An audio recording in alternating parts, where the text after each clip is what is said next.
Yo, what's up guys? Welcome back to the shop. In this week's video, starting my own kitchen finally, and we're gonna be making the doors and drawer fronts. They're shaker style, except this is the back of the door and this is the face. Let me show you how we did it. Here we go.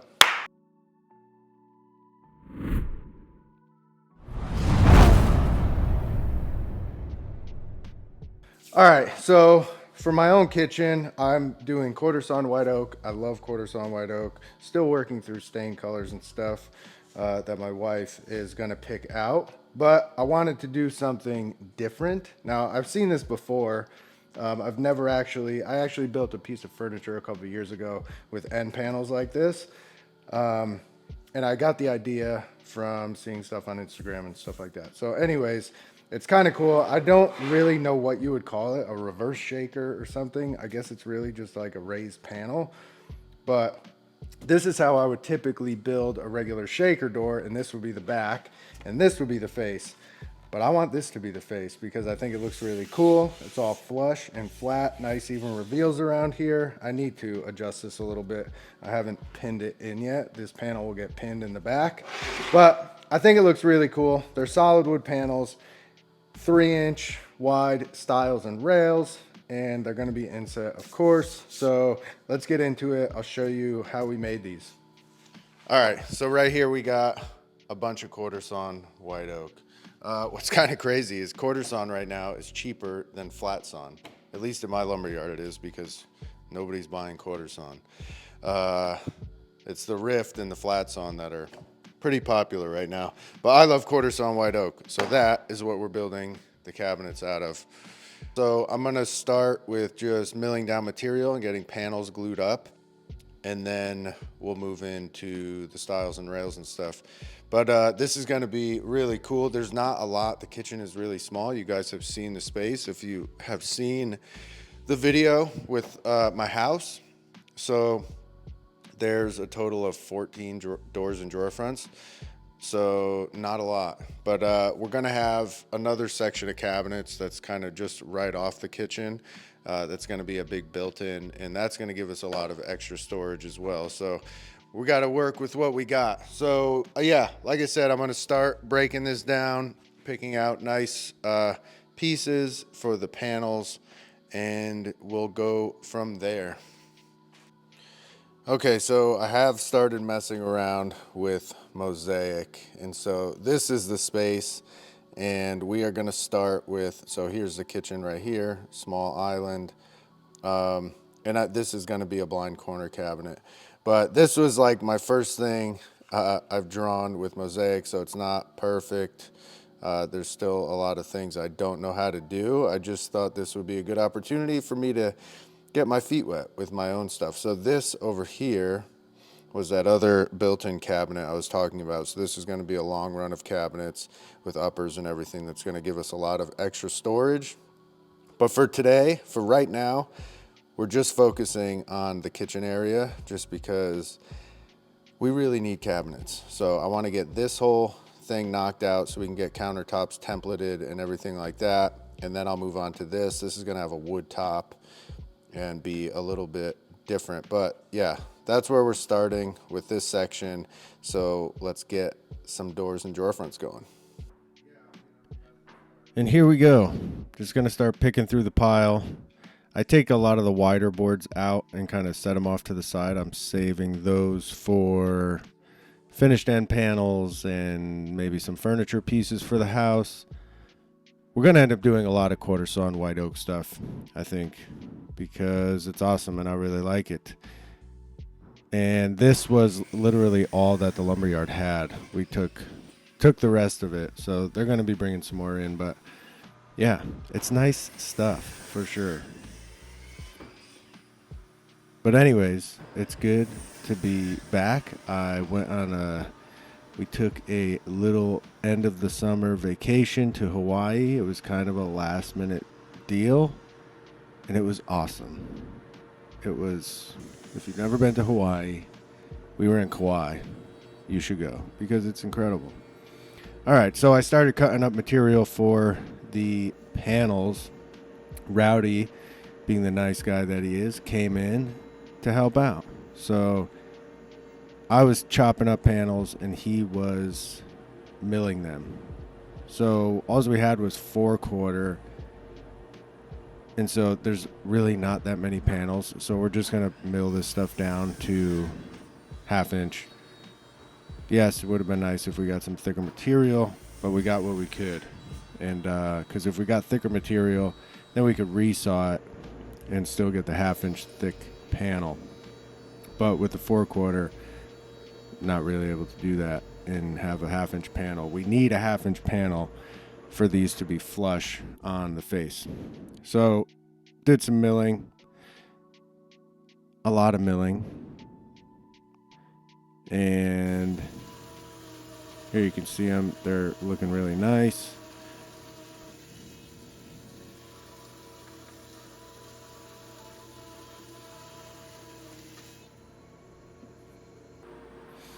And then Rowdy took those pieces over to the table saw just to clean up the other edge, and he's going to glue those up. I'm starting to mill some material for the stiles and rails. So the way I do this, I like to rip my material oversized. Like I said, all my stiles and rails are going to be 3 inches.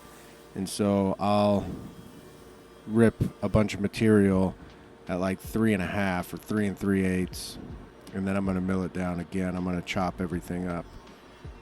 So we were just looking at some panels there, and Rowdy's labeling them and getting them ready for glue up while I am edge joining all these boards.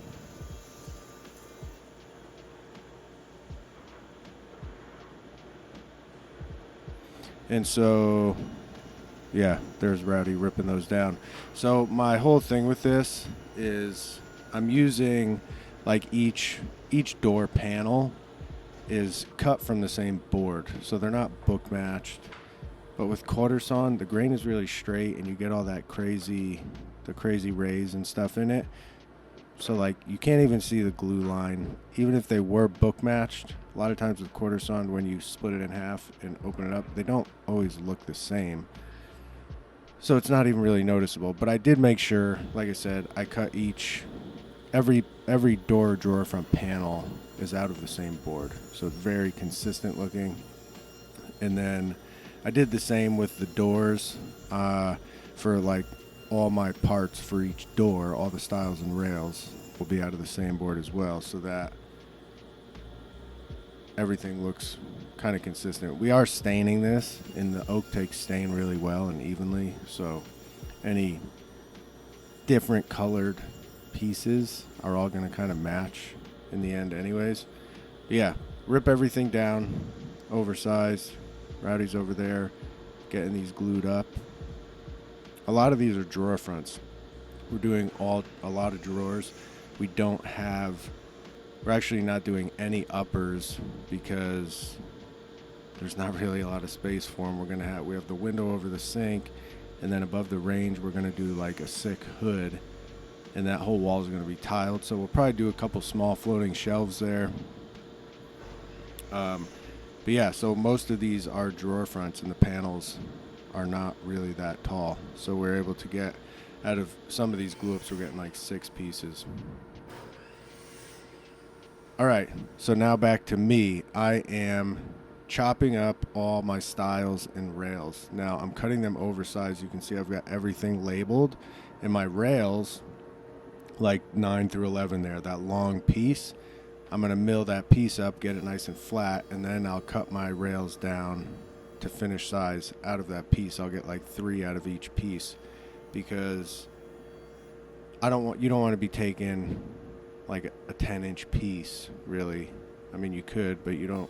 It's easier to joint a little bit of a longer piece than tiny little pieces. And some of the rails are really small. They were like 7 inches or something, and it's going to be difficult to put that through the planer. So we make them double, and then you can just chop them up into finished size after everything is milled. I like to do it this way. I like to do my own milling when I make my own doors. Just ensures everything is really nice and flat and straight.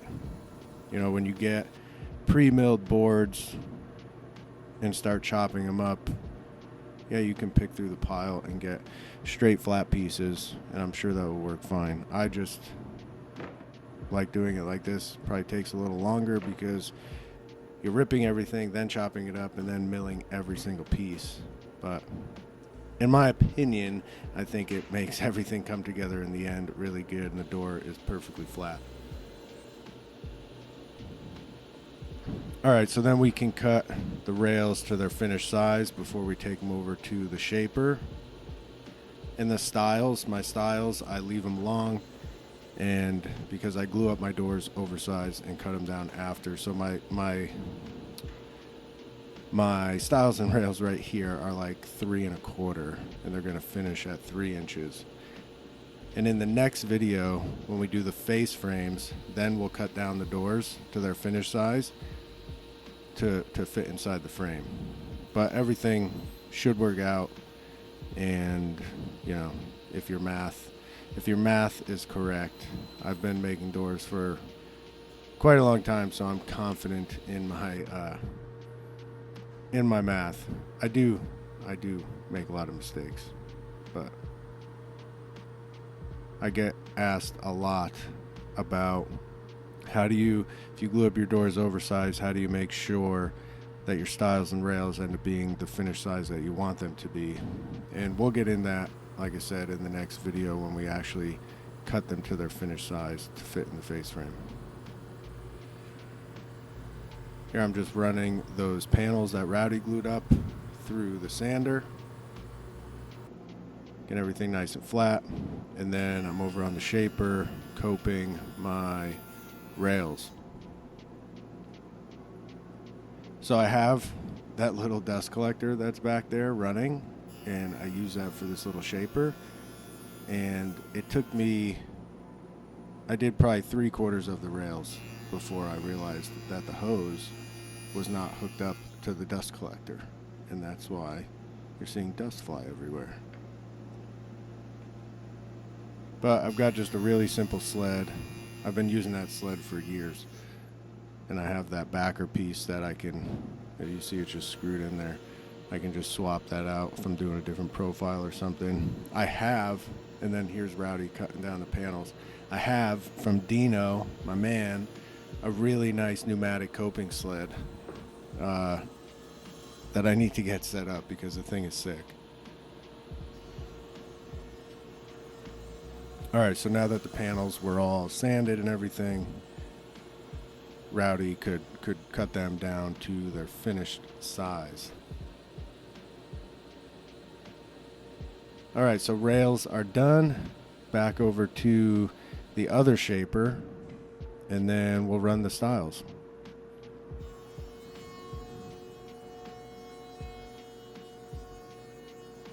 The power feeder really just makes this, first of all, it makes it a lot safer, and second of all, it just runs it through at a perfect consistent speed, so you get a really good cut.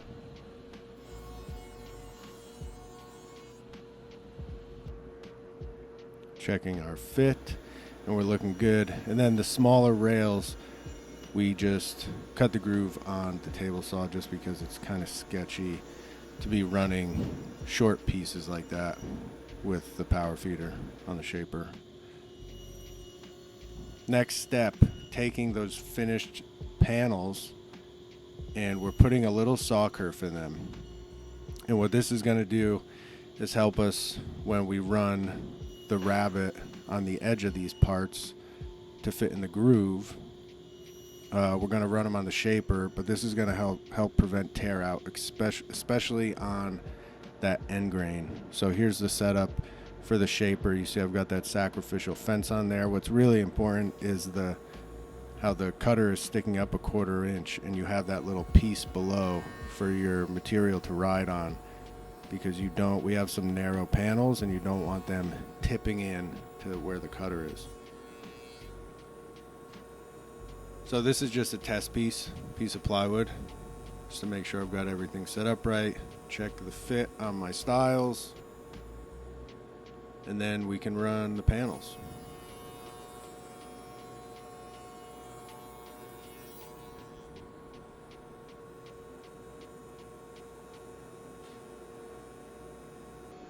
So at this angle, you can really see that cutter is set just to the inside of that saw curve, and it gave us really, really nice cut and no tear out on any of the pieces.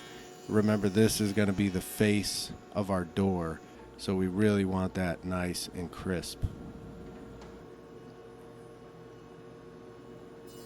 And here's one of like the narrower ones where, you know, you really want that piece to be fully supported up against the fence as it goes through.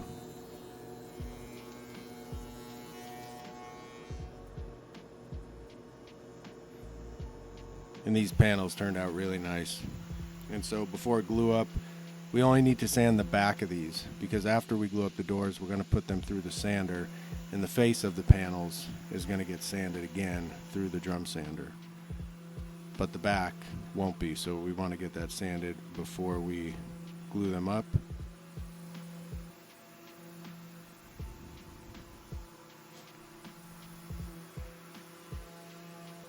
So then for my glue ups,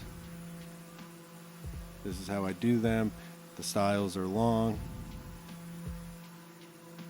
and then I use spacers in between the rails, and that's going to ensure that my finished door size is correct and will give me the 3-inch, for my rails at least, the 3-inch width when I cut them down to size later.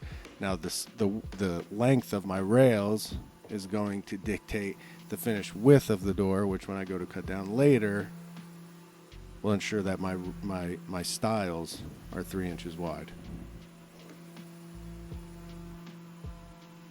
I've gotten so many comments over the years, a lot of positive comments from posting this kind of stuff on Instagram about gluing doors up oversized. And I've gotten so many comments from people about, if you could just glue up a door square, you wouldn't have to cut it down afterwards. It's not necessarily about that. Although, if you're doing inset doors, that is a thing, because sometimes you might glue up your door a tiny bit out of square. And if you glue it right to size and then you go to fit it in your face frame, you have no room to take out any of that material to make that reveal on your inset face frame perfect. So yeah, that was the way I was taught, and so this is how I do it, and I've gotten great results with it. So here I'm gluing up my drawer fronts, and I do them 2 at a time. This does 2 things. It makes the whole process go faster because you're doing 2 drawer fronts in one glue up.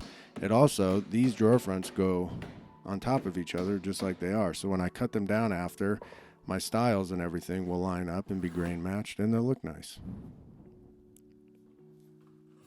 So I clamp that middle section, then put my spacers, top that top rail down, and then the other rail down, and then throw a clamp on the top.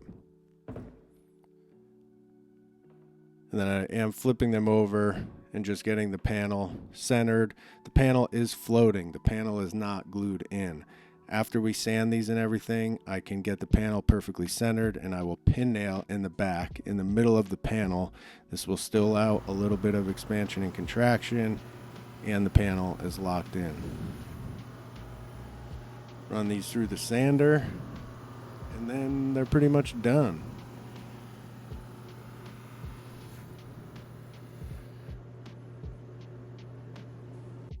And they came out really, really nice. I'm excited to get some finish on these things and see how they look. All right, so that's it for this week's video. Hopefully you guys enjoyed it. I am excited to be working on my own kitchen. We have been living in the house without a kitchen. In next week's video, as we continue to work on the kitchen, I'll bring you guys in the house and give you kind of an update and show you how we've been living. We've basically just been living without cabinets, so it's been a little bit difficult. So we're excited to get a kitchen in there. So we've still got a ton of work to do: face frames, end panels, the boxes, obviously. And like I said, we're working through trying to pick a stain color, but I'm stoked. I love quarter sawn white oak. I think it's gonna look pretty sweet. And yeah, If you guys have any questions, leave them in the comments below. Like, comment, subscribe, all that good stuff. If you want a t-shirt, there are still t-shirts available. The link is down below. My Amazon store link is below. I get so many questions about this tool pouch. I got it on Amazon. It's an Occidental leather little tool pouch. And it's in my Amazon store down below. So check that out. Patreon link is below. And that's really it. We'll see you guys next week. Peace.